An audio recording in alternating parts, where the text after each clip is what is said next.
other moms that have lost their children, like they got a chance to see them for the last time. We didn't get that. No. We didn't get to dress them for the last time, to kiss them for the last time. The only thing that was left of Corbin was his shoes. Mm. And that's so hard that, people don't get it. Like, I have cried every day for 4 years. Every single day I cry. I know. It's some days I cannot look. I can't look at his pictures. I have the video when I gave birth to him.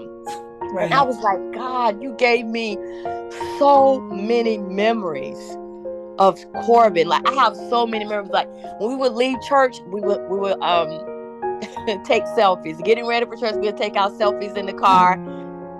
I want you to imagine your child just turning 18 years old, embarking on a new path in life. He's excited. You're used to hearing his voice every single day. And then all of a sudden, a week straight, you get no answer. Inside of you starts a panic, anxiety. What's going on? What's happening? Where is my child? And all of a sudden you realize he is missing.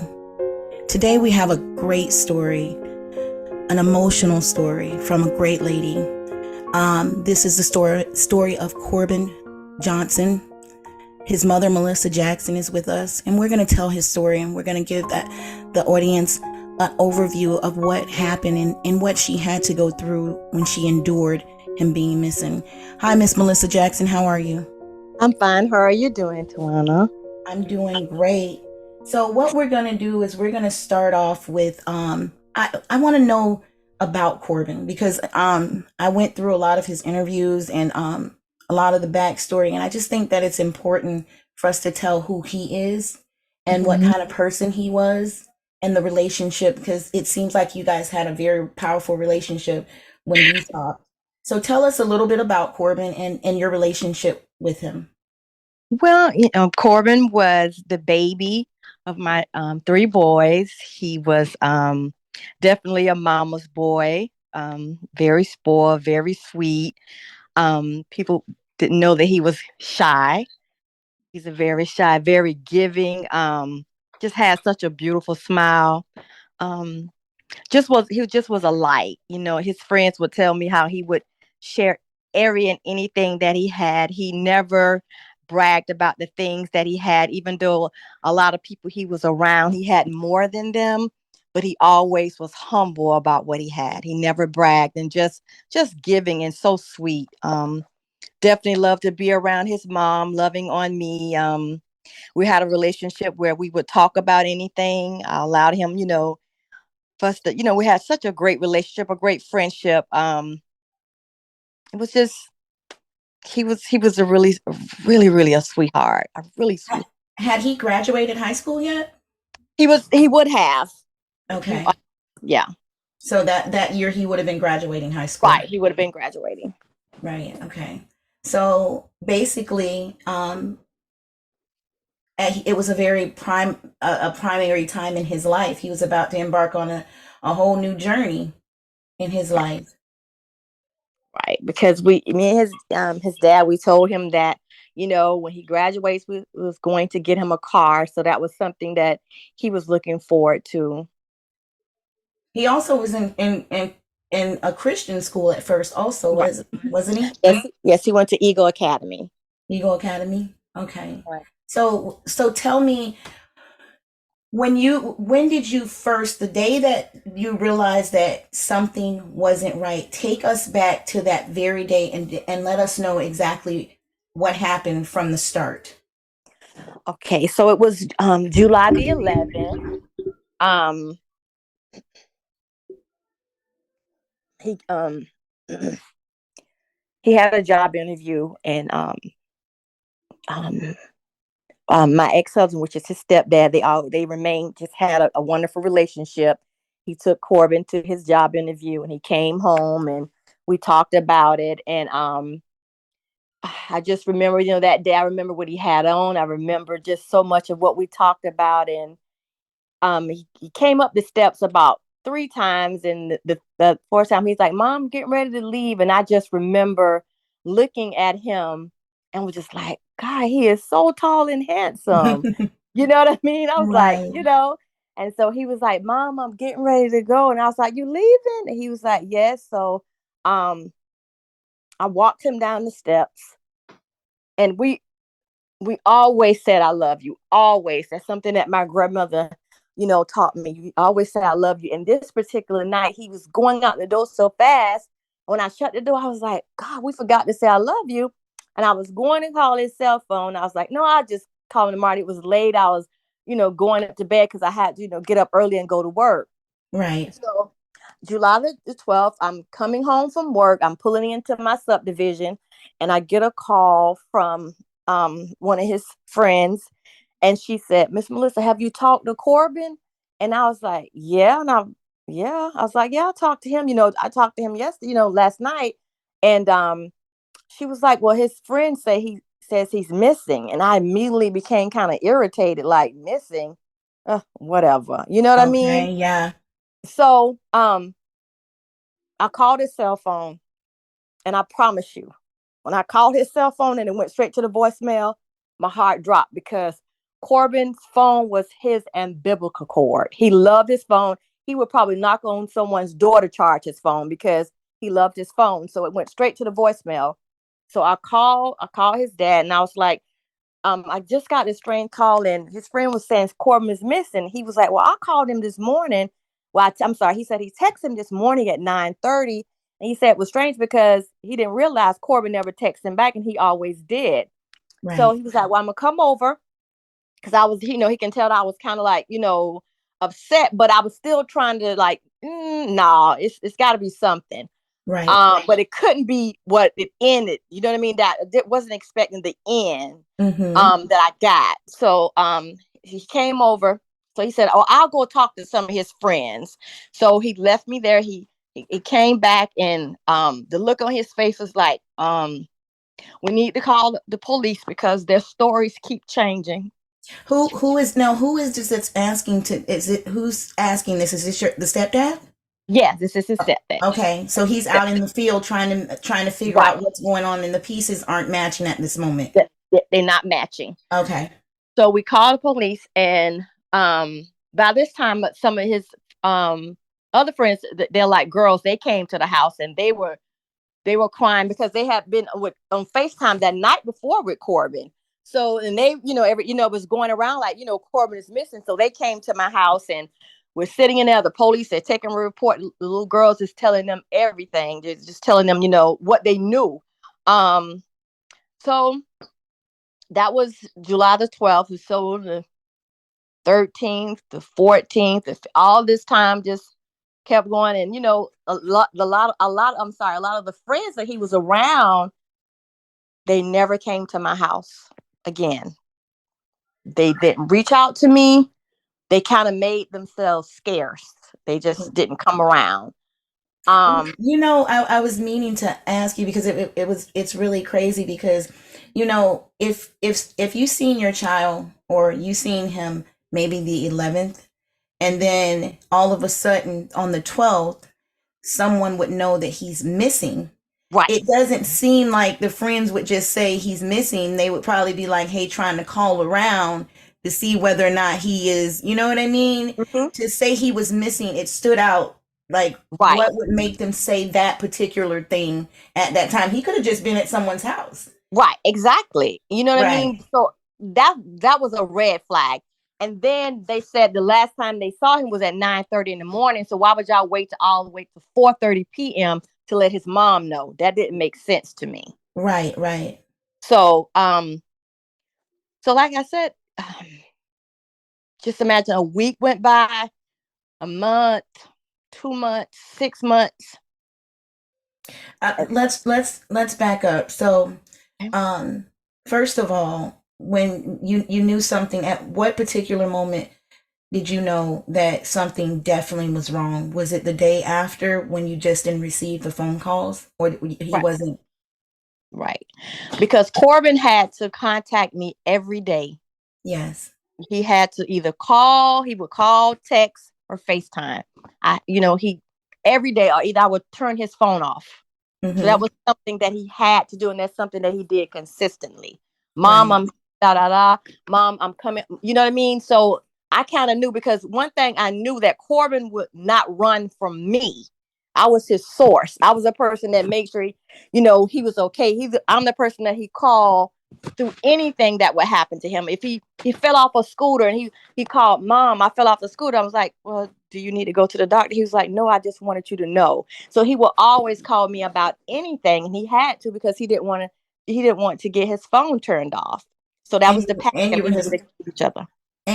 lifeline, seems I like. was his lifeline, right? Absolutely. All right, so you're the stepfather's out in the community, because I did see that they did do a search for him. How long did the search last? It was a while.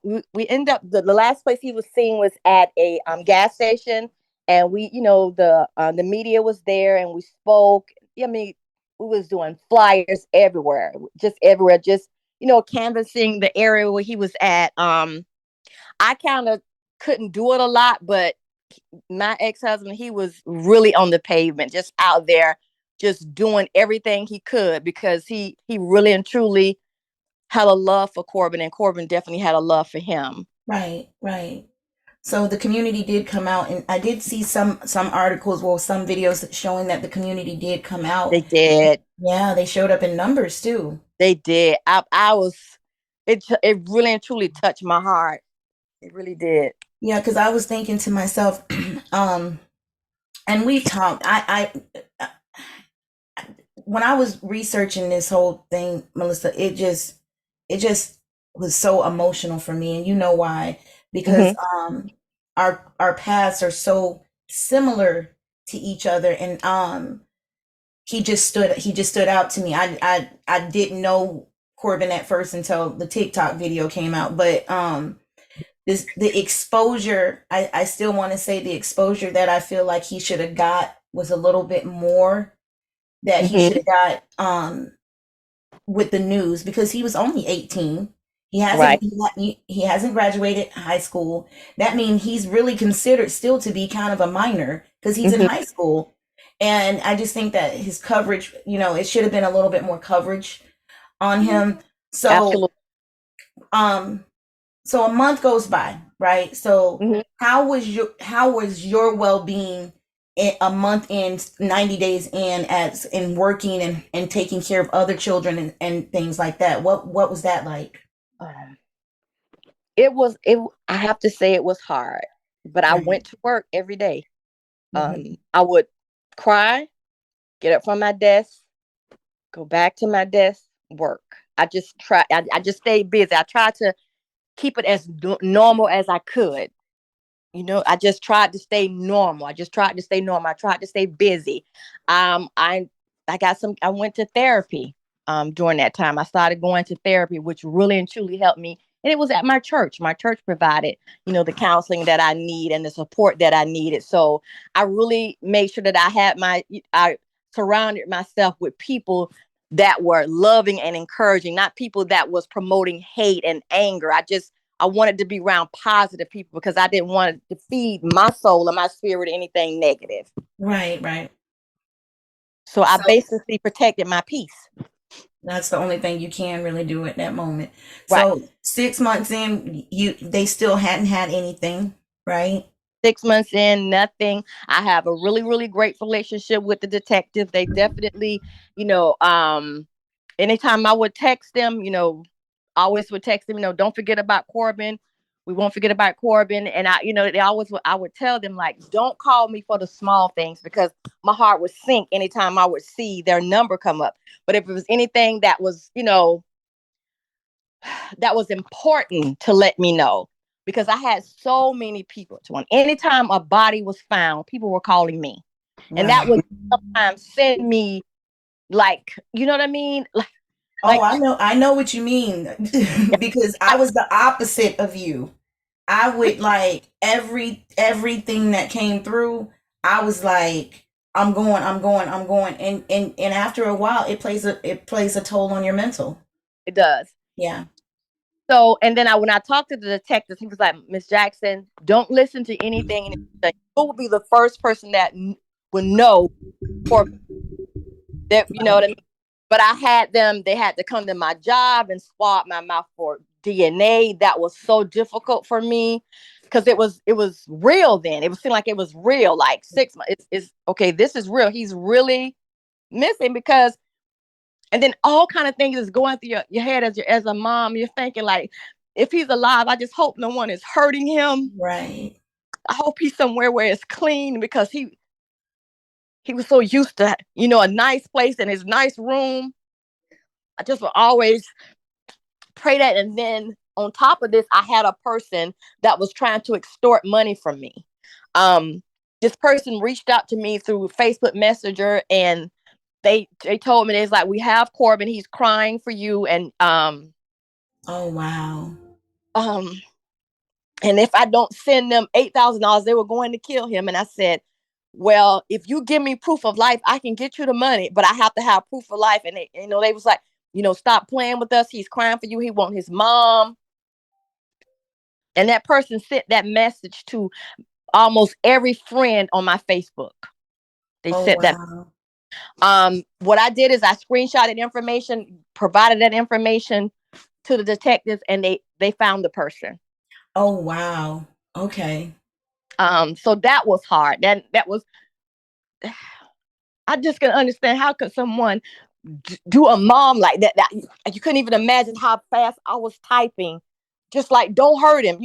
I don't. I just, that was difficult.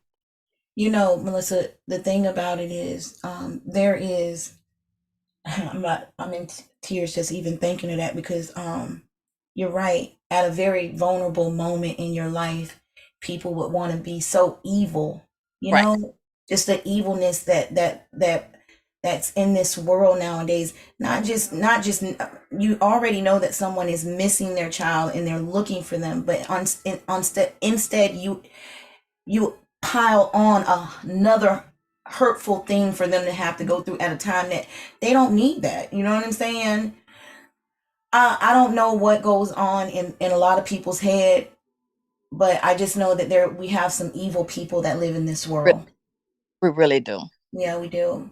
So after you went through that, um, did you have to wait like 6 more months, or was there different clues that were leading to maybe hit him being, or did you feel at one point like this is not going to end well?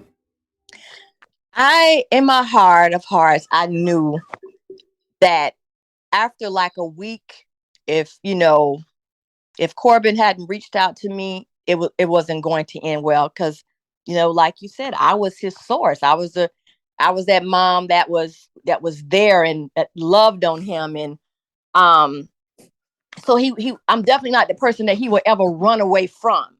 So I kind of knew that. I just was like, okay, Lord, just I just began to ask God just to prepare me for whatever, just prepare me for it. Right.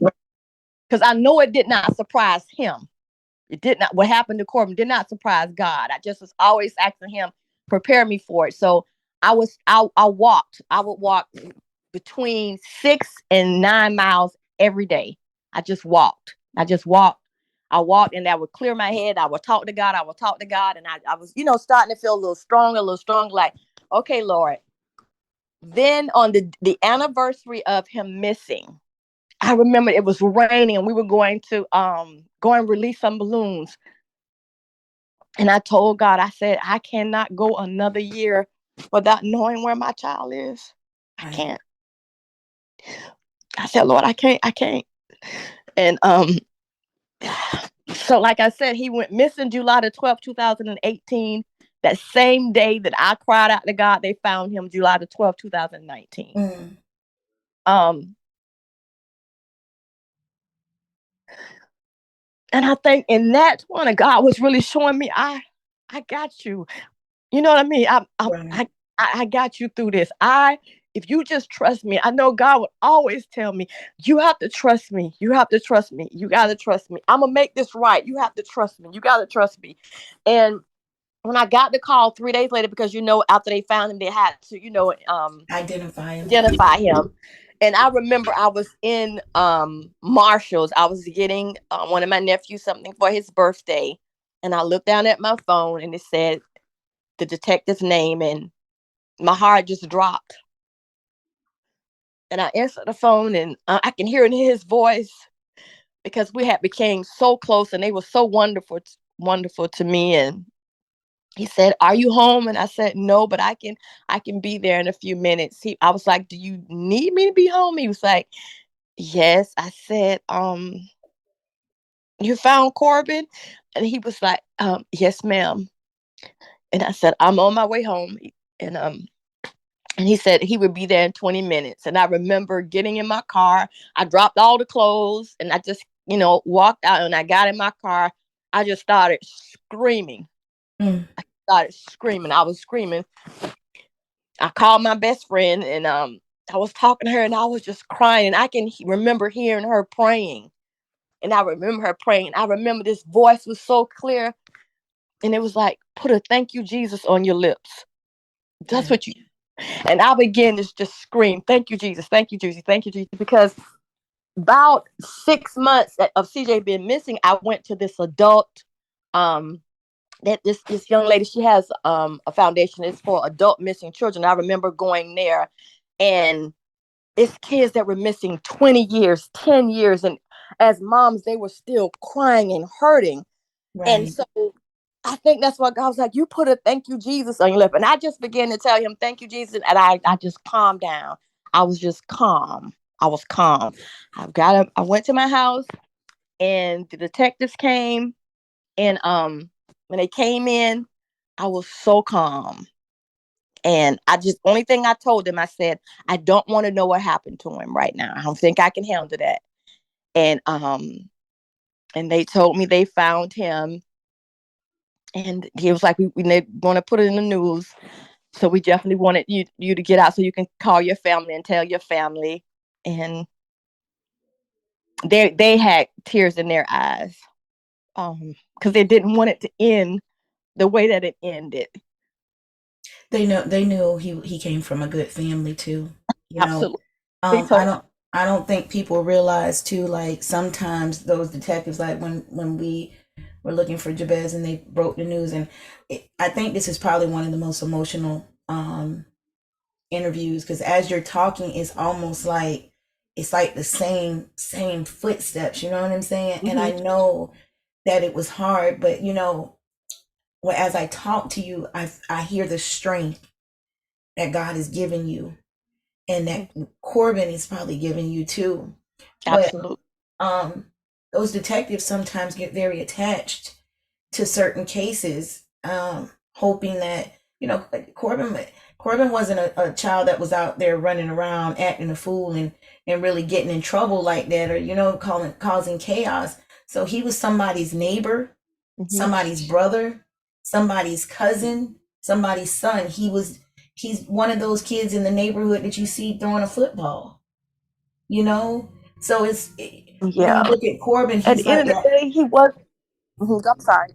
No, he just what I'm saying is he's Mhm. just an all-American kid, you know what I'm Yeah, saying? It's supposed to be going off to he college. did. Yeah. But at the end of the day, he wasn't a perfect child. He was hanging around and doing stupid stuff, but he didn't taking his life. Absolutely not. I'm sorry, Right. absolutely not. But he had a mom. He had a stepdad. He had his biological dad. He had his grandparents. He had people that loved him. Right. Corbin went on family trips every year. Corbin did a lot of things a lot of kids didn't have an opportunity to do. I just think what I would tell him all the time, Tuan, is that you want to be something that you're not. You're not a thug. You have a heart. So you can't be. You're not that person, CJ. Stop trying to be that person. It's okay to be different. I will Yeah. always tell him, understand that you are blessed, but never get bigger than your blessing. Always remain humble. That's one thing I always taught him, and he did that. He remained humble because he could get anything in this world because his dad worked, I worked, his stepdad worked. He had grandparents that loved him. So but yeah, yeah, he just, he was hanging around and doing things he shouldn't have. But no one has the right to take your life. I can tell you this: when people don't like me and we're not getting along, I don't want to kill them. I just remove myself from around them. That's what Right. I. That's what I do.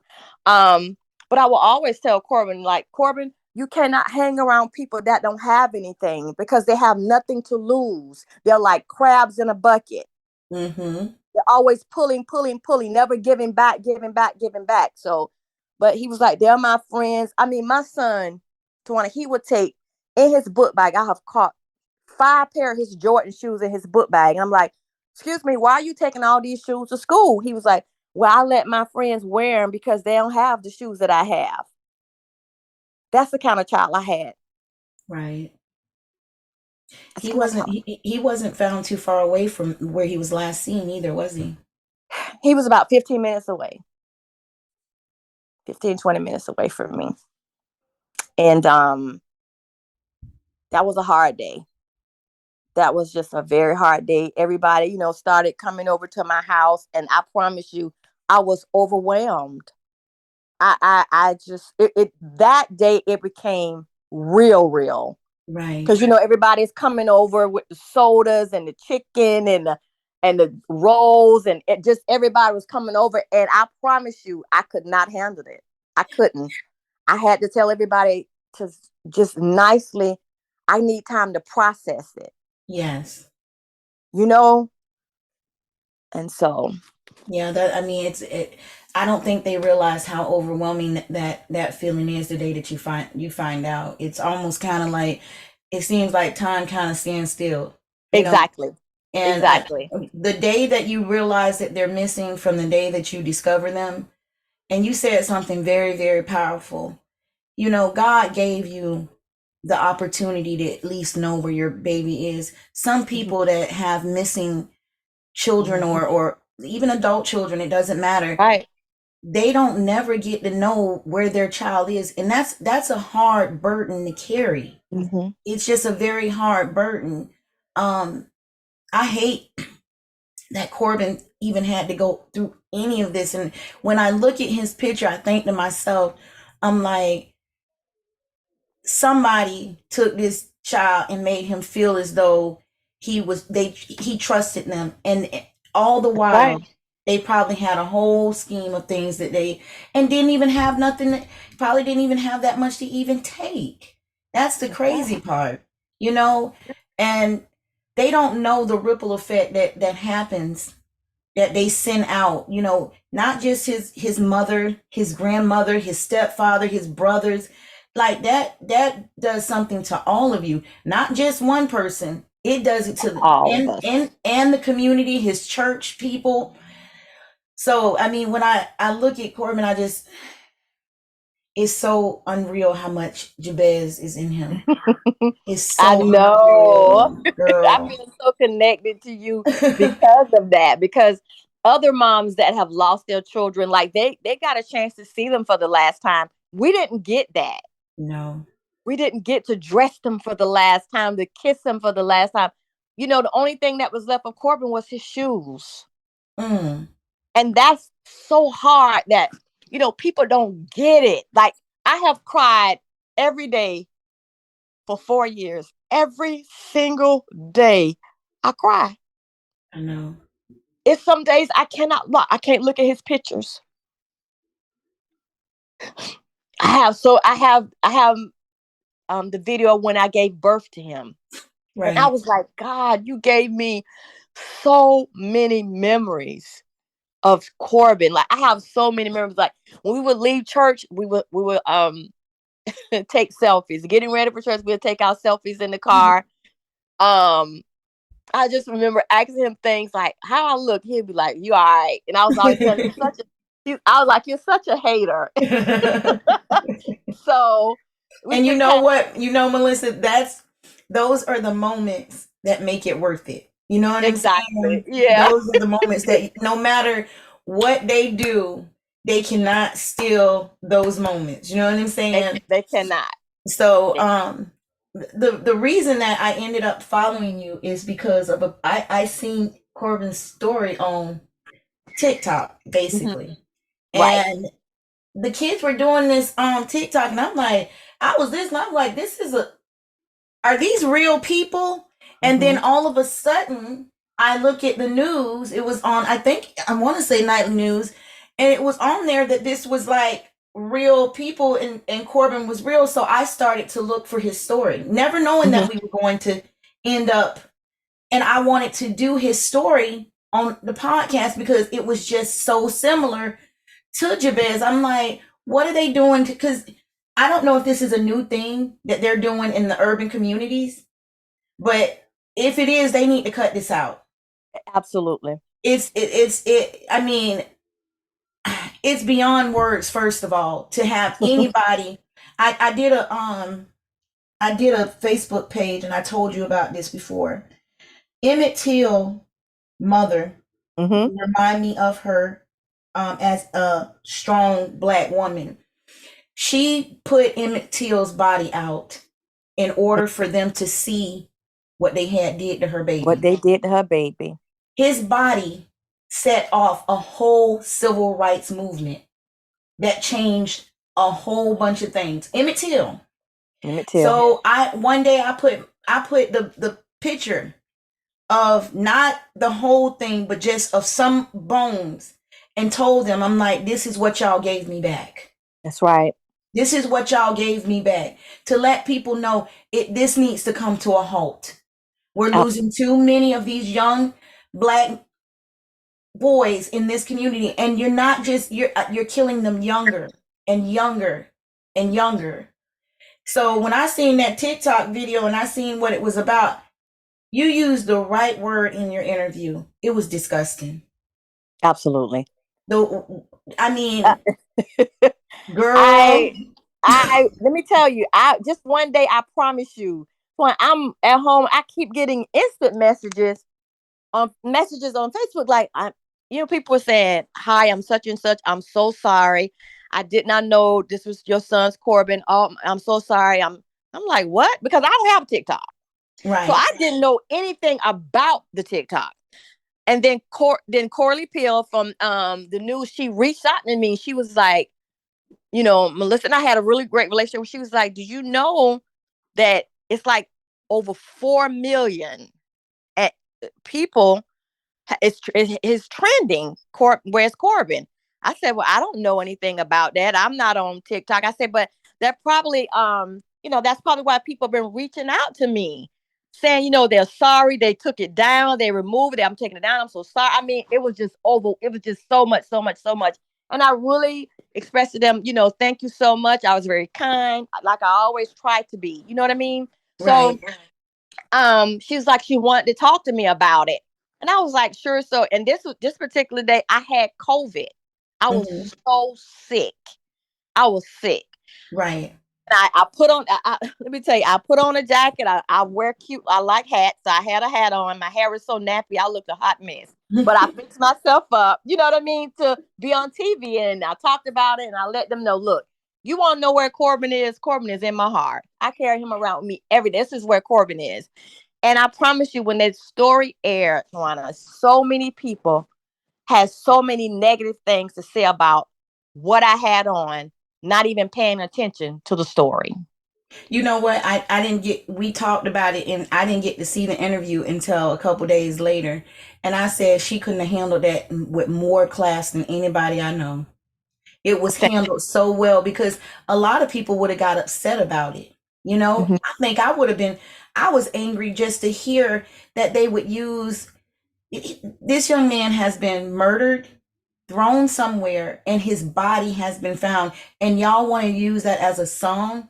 I was upset, Right. and I was probably more upset because I knew what that felt like, and why would you Mm-hmm. even make their family feel that way like that? You know what I'm saying? Mm-hmm. But when I seen the interview, I was like, my girl handled that with class. Because that could have went a whole different way Yeah. with certain people. Right. So, we when we talked, and I told you, I said, they're gonna tear you down. There's Mm-hmm. always gonna be somebody that don't like your clothes, don't like what you say. They're gonna try to articulate the way you talk. But the mission and the purpose has nothing to do with that. Has Yeah, nothing. Corbin's death was to help other people stay aware of what's going on out in these streets, to help other missing families to say, hey, this is how I got through this. It's not in vain. And when we pay attention to hats and clothes and all this stuff, that's those people aren't part of the mission anyways. They It have no wasn't. purpose. It wasn't for them. It Right, absolutely wasn't for those people. And I had to realize that, like, you know what, if that's what you got out of it, it wasn't for you. It was for someone else. right. I had to stop focusing on, me trying to feel like I have to dim my light to get likes from people or for people. I don't, I, at that point, I said, I don't care what people say. I really and truly, I can't care.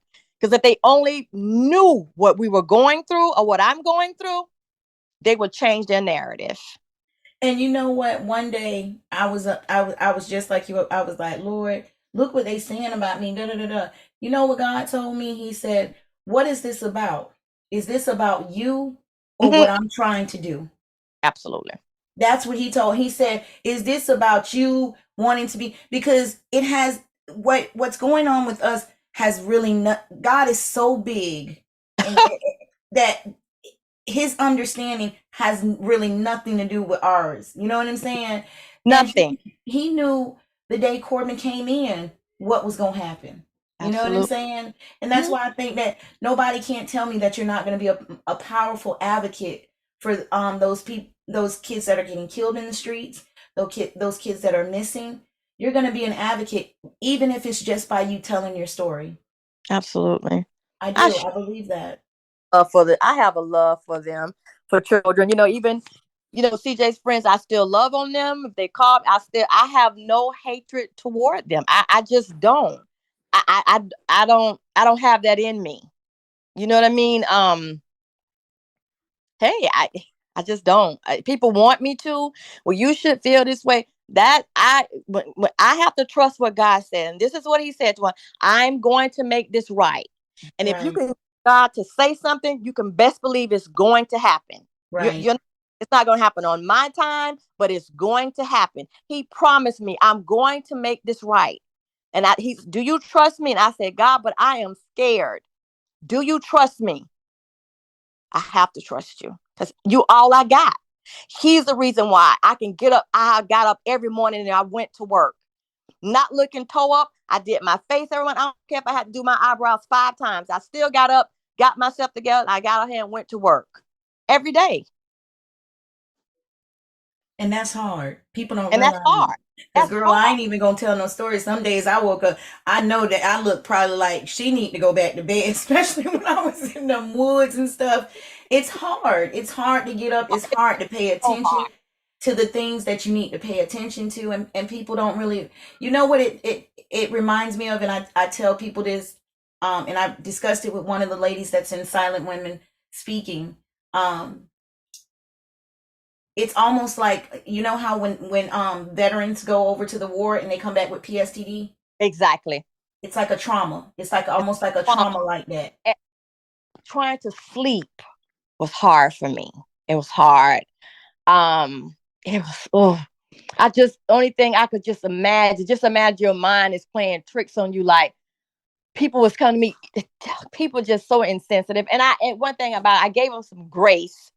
Um, do you think he may be in sex trafficking? Or I'm like, why would you want to put that in my head? You know what Right. I mean? Like, people was coming to me with all these. Different I things. heard this and I heard that. I said, well, don't tell me. If you truly and truly cared and want to help, you'll tell the detectives because I can't do anything about it. I can't. Right. They're gonna want to hear it from you. Like, even with the videos and the songs, people were sending me the songs. I don't want to hear it. Send it to the Right. police. Send it to the police. Don't send it to me. It's just They, it's they don't know, no, they don't know any better. They don't know what you have to, literally kind of have to walk in this in these shoes in order to understand what's going on. I call it the club that nobody don't want to join. you don't want to be in this club. Mm-mm. And so many of us but I never thought that it would happen to me. This is something that happens on Lifetime. Child miss. Right. This is I promise you, I was like, I told myself, I said, you know what? This is sometimes I wake up to one, I'm like, Corbin's never coming back. Like I'm never going to he's 20, but he will always be 18. Right. Will always be 18. Even when he's 32, he will always be 18. Just this 18-year-old naive kid who really and truly just wanted friends. He just wanted friends. Yeah. Mama, my friend, I said, CJ, you haven't gone to are your classmates? No, mama. I said, Corbin. But and I'm glad I had hard talks with Corbin. His dad had talks with him. His stepdad had talks with him. I have a son, which is his big brother, who's doing 15 years in prison, who always talked to Corbin, told him, Corbin, me and you should not even be in trouble the way that mom raised us. You don't want to be here. If I would have listened to mom, I wouldn't be here. So we definitely talked to him a lot. We talked to him a lot, but what happened to Corbin is not my fault. It's not his fault. It's the person that did it fault. That's I right. had to realize I had to stop blaming myself. I was thinking like, Tawana, if I just would have, made him stay in, I made him. It's nothing I could have did. No, I did. they had their own agenda at the moment that they knew what they were gonna do. They got their own agenda. You can't carry that's one weight you can't carry around. You can't carry that weight around. I told my sister that she was trying to tell me, hey, this, that, and the other. I said, this is we're already carrying a load. We can't That's carry right. that too. That's too much. Right. So that doesn't belong to you. The only thing right now that you should be carrying is I need to figure out what happened. Right. I literally had to give myself permission every day to be okay. Mm-hmm. I have to give myself permission to smile because what people don't understand too, like if I'm out and people see me and you'll see me having a good time, but that ride home is hard. Yeah. That ride home from anywhere that I've had fun, I snatch fun for myself. Like if I'm somewhere and I'm having too much fun, I'll catch myself. But I know that Corbin will be like, Mom, you know what I mean? Have fun, smile. But that ride back home, I am bawling with guilt. Like I should not be having fun. They just they don't understand what they do to us. Like my life has changed. I don't love the same. I don't sleep. Everything has changed. Like everything has just changed my life. They just don't understand what did. And the sad part is that they don't care until it happens to them. Right. They don't care. My life is just I don't trust people. I shut down for people. I isolate myself. It's just I'm just not the same person. I've had to tell people like you have to learn to love me from this point, not to the way that I was before Corp. Like you gotta. I'm a new person, so I'm not that. I'm not. I promise you, I'm a person like now. How I would try to hold on to people, and I can cut people off, and it doesn't even. If you do anything to burn me, I feel like because my son trusted so many people he shouldn't have, I'm not going to let anyone burn me and still be able to be in my presence. Right. You're always on your P's and Q's. I'm always on my head is always like, no, you saying things and it's just not feeling right with me. I will cut you off. And it's sad. It's sad that you because remember I told you that I go through this anxiety and sometimes people don't realize it's not that's why I keep saying it's a trauma. When I'm in a group of people and I don't know who people are, I get like really Yeah. claustrophobic because my Mm-hmm. son at one point had to trust somebody too and it was his friends and all this stuff like that and he trusted people and I that's not an easy thing to do after you seeing someone very close to you trust people and maybe die from it. You know what I'm saying? So I get it. I totally get what you're saying. So we're gonna end up wrapping it up, but I always wanna make sure if there was another mother that was in your shoes, what would you tell them to get through, to help them, to inspire them, to motivate them, to keep going? What would be the words of encouragement that you would give them? I would tell them that that thing did not surprise God. It did not surprise him. And he has to be your one and only friend. God has to be that person that you cry out to, that you lean on. That's what I had to do. I just had to make God my focus, that he had to be my focus no matter what was going on the left or the right of me. I was seeking his voice. God, what do you want me to do in the middle of the night crying? Because everybody's not going to be there all the time. People who were saying that, I got you, I'm going to be there, they're not going to be there all the time. So really and truly, you have to have a relationship with God or you will not make it. Right. That's just the bottom line. You cannot make it through anything like this without God. I promise you can't. I'm supposed to be in the crazy house. You're right. Aren't we all? In the crazy house. And connect with people that are like you. Connect with, don't have people that, they want to seek that kind of vigilante justice. That's not what you need. God is going to take care of it. He's going to take care of it, whether it be on this side or the other side. He's going to take care of it. You just got to trust him and just be around positive people. What is your words to Corbin? I want to tell him, thank you for choosing me to be your mom. It was such an honor. Loving on him and I would, him telling me that, I don't need a boyfriend, he was my boyfriend. And we were going on dates and it was just, thank you for choosing me. Even if I had to birth him out over again and it ended like this, I will still do it. Amen. Amen. I want everybody to realize that we've had a very emotional moment. Miss Melissa Jackson has shared a very vulnerable side.